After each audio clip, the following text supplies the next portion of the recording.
Assalamualaikum warahmatullahi wabarakatuh. Perkenalkan, nama saya Dina Marani Fajar dengan NP 4421210009. Di sini saya akan menjelaskan tugas mata kuliah analisis dan perancangan sistem informasi. Di sini saya mendapat bagian untuk menjelaskan bagian flow diagram for purchase request. Sebelumnya, izinkan saya untuk men-share screen materi yang telah saya buat.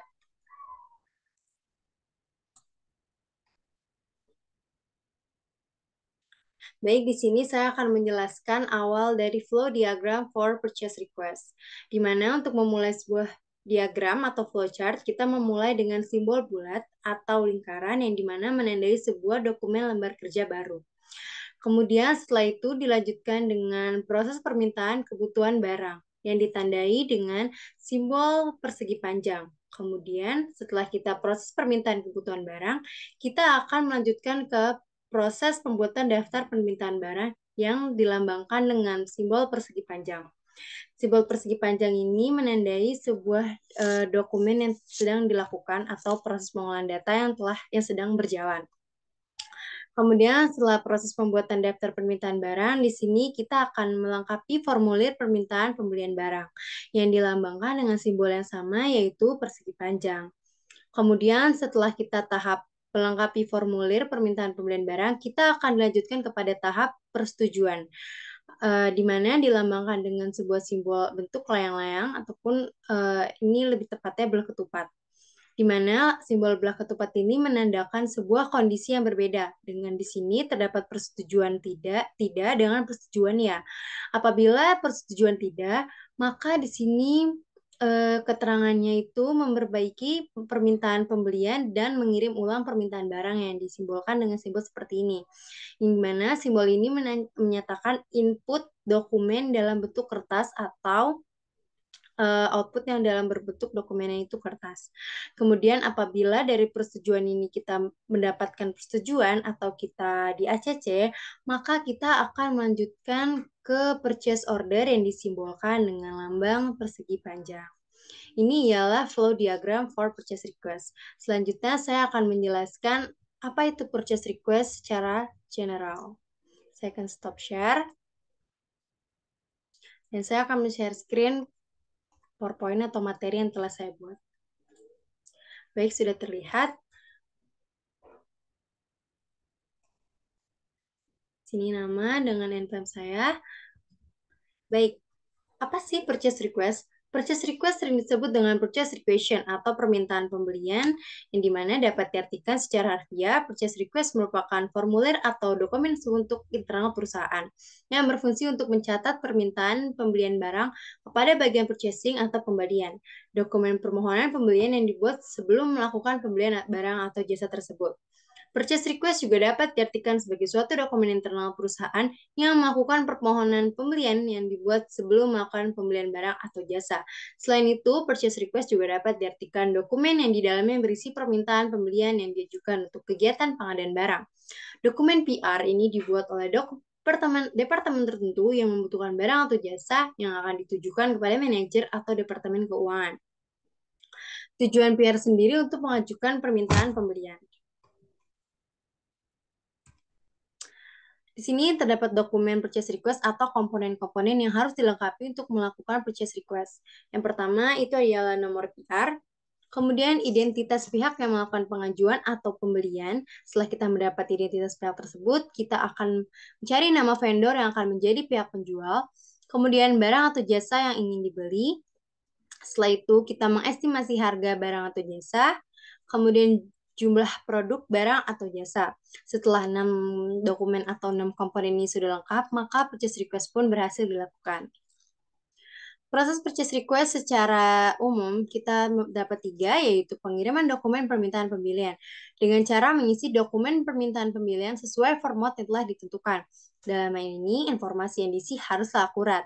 Kemudian memverifikasi dokumen. Dokumen purchase request akan dikembalikan pada pemohon untuk dilengkapi. Setelah tahap verifikasi, kemudian tahap peninjauan oleh manajer. Proses tinjauan dilakukan oleh manajer pemohon biasanya untuk memastikan bahwa nilai pembelian tidak melebihi dana batas pengeluaran departemen ataupun pemohon. Kemudian di sini saya dan kelompok saya sudah membuat mengenai skenario perusahaan. PT Jaya Karya Furniture merupakan perusahaan yang bergerak di bidang furniture. Perusahaan ini menyediakan beberapa furniture seperti meja, kursi, dan lemari. PT Jaya Karya Furniture telah melakukan riset mengenai kebutuhan pelanggan. Berdasarkan hasil riset tersebut, perusahaan ini membutuhkan meja makan yang berkapasitas lebih dari 4 orang. Anggaran yang tersedia untuk pembelian bahan baku produksi yaitu sebesar 26 juta dengan kualitas yang terbaik dan unit yang diperlukan sebagai display produk baru tersebut sebanyak 2 unit. Pada pembuatan produk baru ini, perusahaan menggunakan vendor baru, sehingga perusahaan melakukan pencarian vendor yang sesuai dengan anggaran dana dan kualitas yang diinginkan. Kemudian di sini sudah terdapat nama perusahaan Jaya Karya Furniture, produk barunya ialah meja, bahan kayunya kayu jati dan kayu ulin, mohon maaf. Kemudian ini vendor, kita memiliki 3 vendor. Yang pertama ada vendor 1 CV kayu sejati, jenis kayu jati, ukuran 3 kali 10 kali 400, di mana panjang, lebar, dan tebal, harga 14.500.000 dengan gratis ongkir. Kemudian pada vendor kedua atau CV firma kayu, itu memilih jenis kayu jati, ukuran 3 kali 10 kali 400 dengan harga 12.500.000 dengan diskon 20%. Kemudian vendor ketiga CV Rimba Makmur jenis kayu ulin, ukuran sama dengan dua vendor sebelumnya, 3 kali 10 kali 400 dengan harga 12 juta dan gratis ongkir. Di sini saya akan menjelaskan tahapan flowchart purchase request pada halaman pertama yang telah saya jelaskan tadi. Yang pertama, pembuatan dokumen PR atau purchase request. Tim pengadaan akan melakukan proses permintaan kebutuhan barang. Setelah itu, setelah membuat proses permintaan kebutuhan barang, maka akan dilakukan proses daftar nama atau informasi yang akurat mengenai daftar permintaan barang tersebut. Kemudian setelah itu, melakukan pengisian untuk melengkapi formulir permintaan pembelian barang. Kemudian barulah melakukan tahap persetujuan. Apabila dalam proses ini tim pengadaan tidak menyetujui dan merasa ada informasi yang kurang jelas atau lengkap, maka dokumen PR akan dikembalikan kepada departemen yang membuatnya untuk kemudian diperbaiki. Tetapi apabila dokumen PR telah disetujui, maka dokumen tersebut akan langsung diserahkan ke tim keuangan untuk mengeluarkan dokumen PO. Dan setelah dokumen PR disetujui, maka tentu akan langsung dikirimkan dokumen tersebut ke purchase order. Berikut ini adalah contoh form purchase request, seperti the company name, department, nomor date required, item, quantity, description. Sini juga terdapat nama vendornya, vendor kontak, ship to address, kita mau kirim kemana, quantity-nya, itemnya, description-nya, berapa harga per barang, kemudian totalnya. Dan seperti ini, request nomor berapa, nomor PR, kemudian vendornya, kemudian kita mengirimkan kemana, nomor PR-nya, item ID-nya, item, nama barangnya, kemudian deskripsi dari barang tersebut, kuantitinya kita mau berapa, harganya, dan juga totalnya. Manfaat purchase request yaitu yang pertama meminimalisir kerugian. Hal ini karena adanya dokumen permintaan yang sah. Sebelum barang atau jasa benar-benar dibeli, akan dilakukan tahap screening untuk mencegah kerugian yang mungkin akan terjadi seperti penipuan.